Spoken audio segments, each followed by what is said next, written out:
Dando sequência, convidamos o senhor Gabriel Farjado, subsecretário de Infraestrutura e Mobilidade de Minas Gerais, para falar sobre as concessões rodoviárias em Minas e o programa Provias. Bom, bom dia a todos. Cumprimentar inicialmente o presidente Paulo, agradecer o convite à Secretaria de Infraestrutura, ao Lincoln, agradecer a presença do nosso parceiro Emir, representando o presidente Flávio, os nossos parceiros do DR, representado pelo vice-diretor Matheus Novaes, Luiz Guilherme, nosso parceiro no DENIT, é um prazer tê-lo aqui também. Bom, ao que me cabe, eu vou passar um pouco do que é o pipeline de projetos da Secretaria de Infraestrutura e Mobilidade do Estado de Minas Gerais nas concessões rodoviárias, em especial, alguns dos nossos projetos que já estão na praça, e fazer um panorama de como que os nossos projetos de concessões, e aí a natureza das concessões propriamente ditas, acabam reforçando isso, contribuem para que essas discussões que terão aqui ao longo do dia possam ser trazidas para o âmbito dos projetos. Afinal de contas, os projetos de concessão, eles não somente têm o objetivo de reforçar aspectos mencionados aqui pelo presidente Paulo, a exemplo das preocupações com o meio ambiente, ESG, que a gente vem falando, e vou demonstrar como que os nossos projetos endereçam essa preocupação, como também eles não definem a natureza, por exemplo, do pavimento e conseguem endereçar a melhor solução do concessionário em cada caso concreto. Então, acho que um pouco do nosso portfólio aqui é uma oportunidade também para o setor e a gente poder colocar quais são esses projetos e como o Estado de Minas Gerais vem pensando cada um dos investimentos que são hoje colocados já em licitação. Bom, nosso pipeline ele tem um programa bastante robusto de concessões rodoviárias, são cerca de 3 mil quilômetros de rodovias, como colocado nós temos 26 mil quilômetros da malha viária do Estado. Nem todos os nossos investimentos são na ordem de investimentos públicos, a gente sabe a restrição fiscal que o Estado vem enfrentando já há algum tempo, agora inclusive podendo aderir ao RRF, mas fato é que nós precisamos nos valer dos instrumentos de parceria com a iniciativa privada para poder conseguir gerir os ativos que hoje são de competência do Estado. Então, as concessões rodoviárias, elas vêm nesse panorama como mecanismos de concretização dessas políticas públicas e o Estado já tem duas concessões rodoviárias que nós consideramos que são experiências que demonstram as vantagens e desvantagens do modelo para que a gente tenha uma curva de aprendizado para esse programa que nós estamos colocando na praça. Hoje a gente tem a PPP da MG 050, a primeira concessão rodoviária do país, e a primeira PPP de concessão rodoviária do país, e temos a BR 135.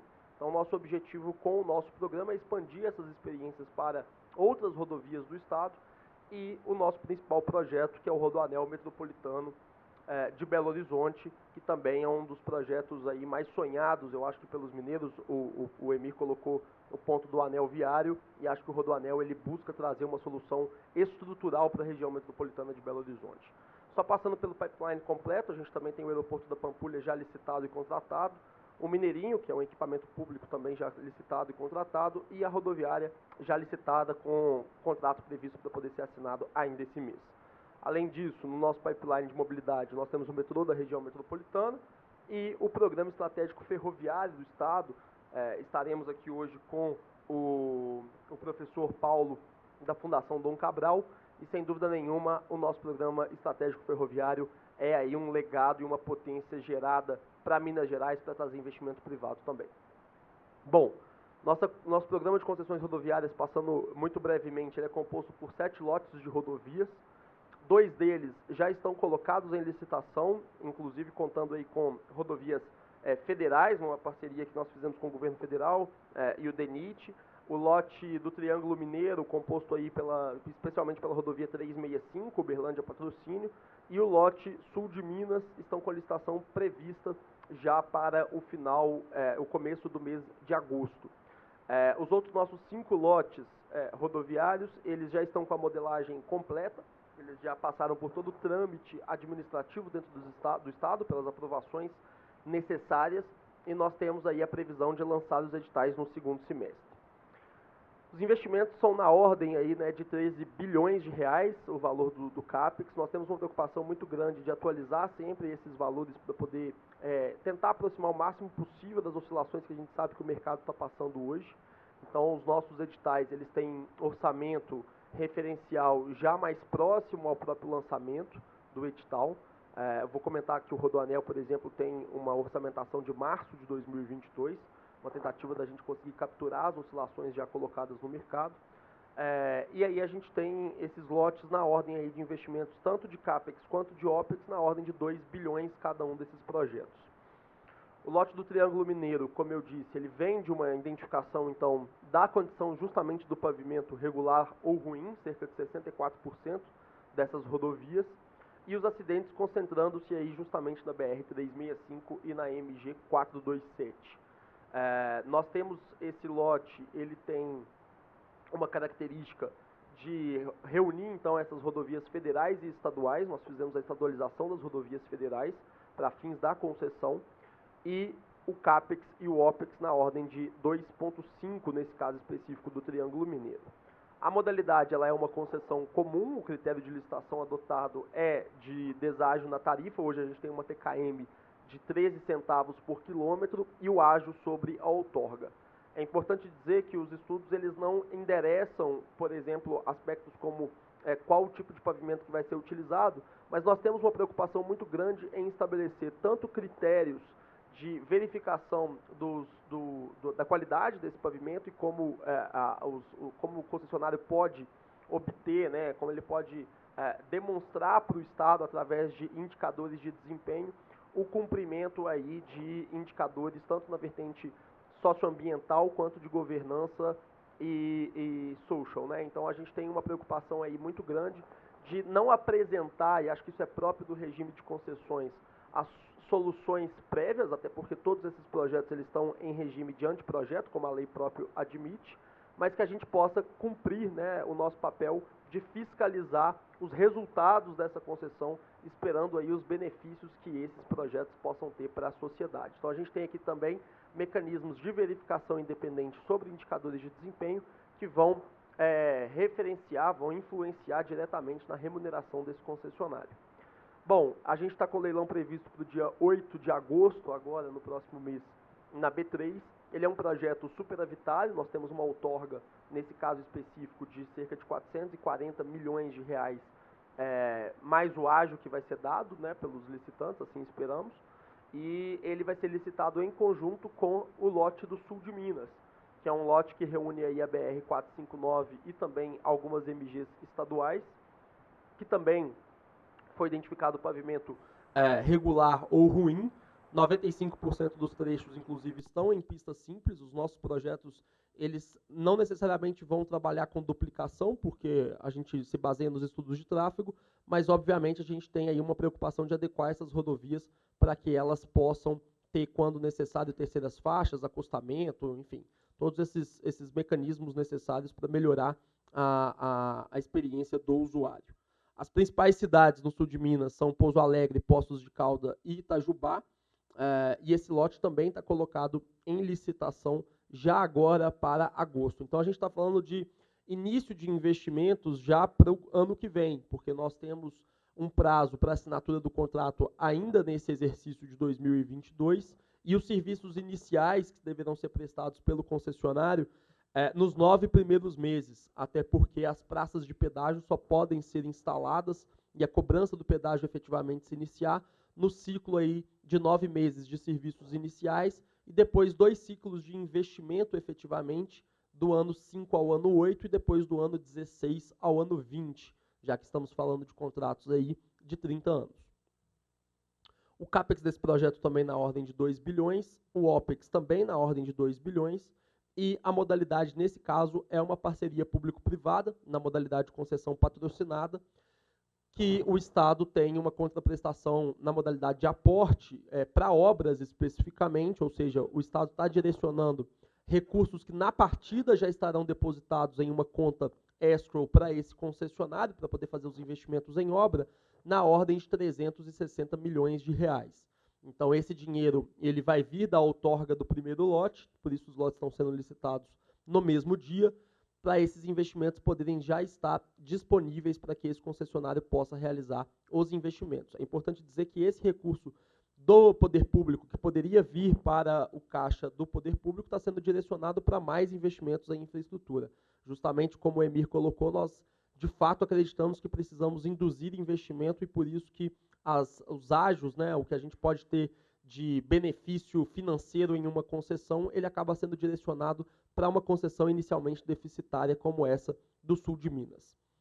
Bom, esse também é um lote que está previsto para o mesmo dia, como eu coloquei, 8 de agosto, já com os investimentos aí também previstos para serem iniciados no começo do ano que vem ou no final desse ano, a depender da assinatura do contrato, que a gente espera que seja feito ainda no segundo semestre. E aí, só passar rapidamente pelos nossos outros lotes. Esses também são lotes que a gente já tem pronto. Eles seguem a mesma estrutura, então eles têm em comum as mesmas premissas regulatórias e a premissa do governo de que nós só realizaremos qualquer projeto de parceria público-privada que demande investimentos públicos se esse recurso já estiver financeiramente disponível ao concessionário para que faça os investimentos necessários. A gente não tem qualquer compromisso de deixar passivos fiscais e regulatórios para o Estado em relação às concessões deficitárias. Varginha Furnas é uma concessão comum, um lote menor, 432 quilômetros de extensão. Esse projeto a gente vem dialogando muito com o mercado e fica aqui o convite para que a gente possa também, presidente, poder debater sobre isso, porque esses 4 lotes eles ainda não estão em licitação. São projetos que a gente está estressando com o mercado algumas das soluções colocadas, porque nós verdadeiramente acreditamos que esse diálogo público-público e público-privado ele é essencial para que a gente possa ter projetos mais atrativos no mercado. Então, a gente vem colocando esses projetos em consulta pública, eles permanecem à disposição para consulta dos interessados, para que a gente possa debater algumas premissas colocadas, porque até então a gente vê que esses projetos ainda precisam ser debatidos com os concessionários interessados. O lote São João del Rei é um lote deficitário, ele é uma parceria público-privada inicialmente, que tem um déficit aí na ordem de 200 milhões de reais, também uma extensão menor e uma característica aí de rodovias também em estado ruim e a BR-265 como sendo uma rodovia federal também a ser estadualizada. Lote Itapecerica Lagoa da Prata, também é um lote que nós já temos pronto. É um lote que também ele não é deficitário, ele é um lote superavitário e a gente também já está com esse projeto pronto para colocar na praça no segundo semestre. E, por fim, Arcos Patos de Minas, é o nosso menor lote, 267 quilômetros, é um lote menor. Ele se conecta muito com o projeto do Triângulo Mineiro, afinal de contas, o projeto do Triângulo Mineiro liga Uberlândia a Patrocínio através da 365 e logo em seguida nós temos aí Patos de Minas, como sendo uma cidade também do Triângulo. Então a gente tem esse projeto também de Arcos Patos de Minas, que é um projeto bastante significativo para a região. E, na verdade, por fim, nós temos o lote Ouro Preto, né, que é o lote da BR-356. A BR-356 é uma rodovia que nós temos diversos problemas relacionados a ela. A gente tem uma necessidade de duplicação quase da extensão integral do trecho. É uma rodovia, é um trecho menor, o nosso lote, são 190 quilômetros. A 356 é, de fato, o carro-chefe dessa concessão e investimentos aí de duplicação de quase a totalidade do trecho. Esse foi um lote, inclusive, modelado pioneiramente no estado de Minas Gerais pelo Banco de Desenvolvimento de Minas Gerais, o BDMG, numa parceria que nós realizamos com eles e com o BID, o Banco de Desenvolvimento Interamericano. E esse lote também já está pronto, mas nós também estamos debatendo ele com o mercado para poder entender quais são os aperfeiçoamentos que podem ser realizados antes da licitação ser efetivamente publicada. Bom, e aí chegamos no nosso principal projeto, o Rodoanel Metropolitano, cujo edital está publicado desde o dia 20 de janeiro deste ano, e licitação marcada para o dia 26 deste mês. Então a gente espera aí que nos próximos dias tenhamos boas notícias em relação à licitação do Rodoanel Metropolitano. Rodoanel é o nosso principal projeto, ele tem 103 quilômetros de extensão, ele é um projeto totalmente greenfield, estruturado em 4 alças, as alças norte, oeste, sudoeste e sul, ligando inicialmente a alça norte, a BR-381, sentido São Paulo, sentido Governador Valadares, até a LMG 806, a alça oeste ligando a LMG 806 a BR-381, sentido São Paulo, e a alça sudoeste ligando a BR-381 sentido São Paulo até a MG-040 e, posteriormente, a alça sul ligando a MG-040 até a BR-040 sentido Rio de Janeiro. Então, essas 4 alças, elas estão estruturadas dentro de um modelo de parceria público-privada, são 60 meses para a construção dessa obra e 4,5 bilhões em investimentos iniciais previstos, dos quais 3,1 bi vem justamente do acordo de Brumadinho celebrado com a Vale no início do ano e cujos valores, cujos pagamentos já estão sendo realizados e esses recursos estarão também disponíveis na partida numa conta escrow para esse concessionário.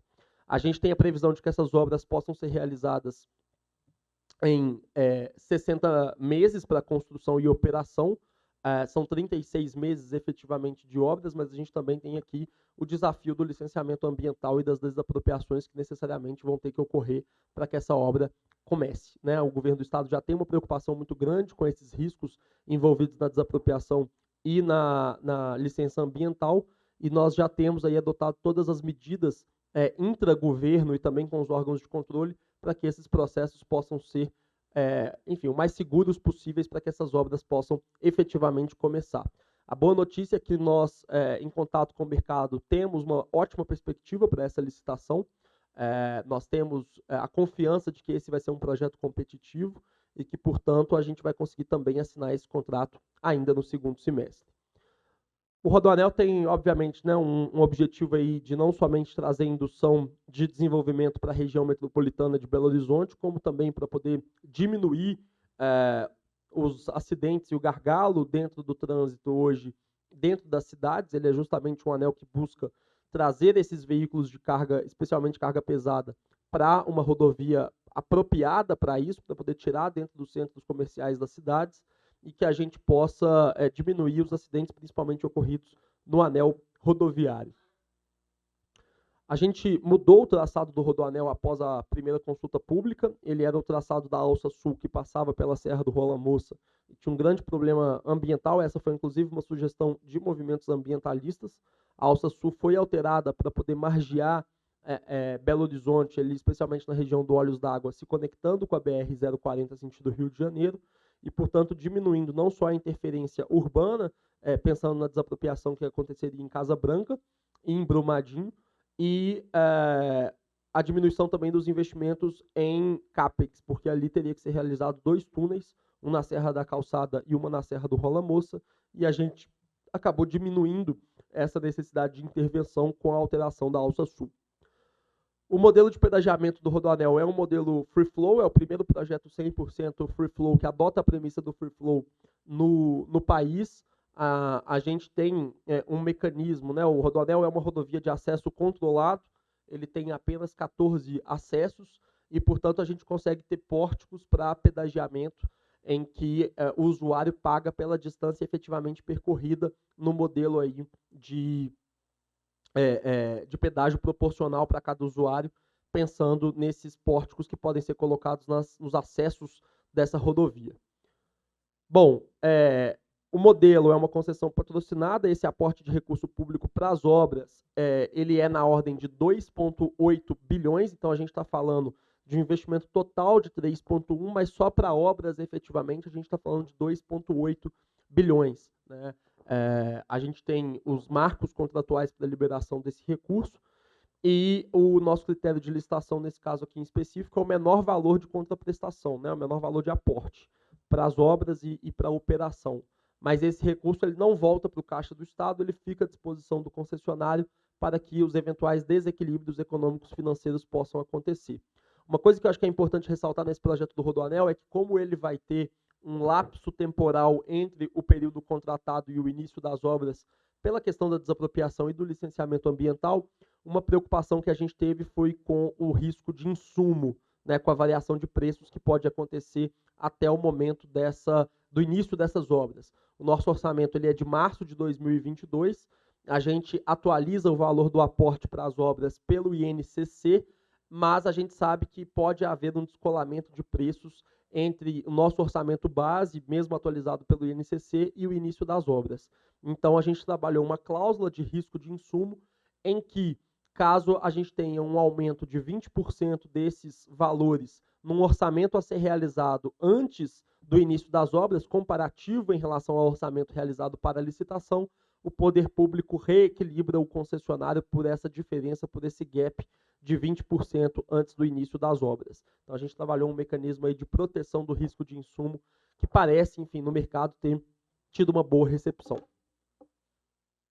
É importante lembrar que antes o nosso aporte estava atualizado pelo IPCA, e essa troca do IPCA pelo INCC foi inclusive um pedido dos próprios players. Bom, então a gente tem o leilão marcado para o dia 28 de julho, e eu tenho um vídeo do traçado, eu acho que seria interessante passar para que a gente possa visualizar esse projeto. Tem aí?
Bom, então esse é o nosso principal projeto. A BCP, inclusive, doou estudos de viabilidade para o pavimento de concreto para esse projeto. Ele é como eu disse, nós temos diversos indicadores de desempenho, especialmente nesse projeto, em relação aos aspectos ESG, que impactam diretamente na remuneração do concessionário, não só na fase de implantação, mas também na fase de operação desse projeto, e tentando induzir aí o máximo possível de já investimentos pensando na sustentabilidade dessa concessão. Bom, é isso, presidente. Queria agradecer e colocar o Estado à disposição para tirar eventuais dúvidas. Obrigado.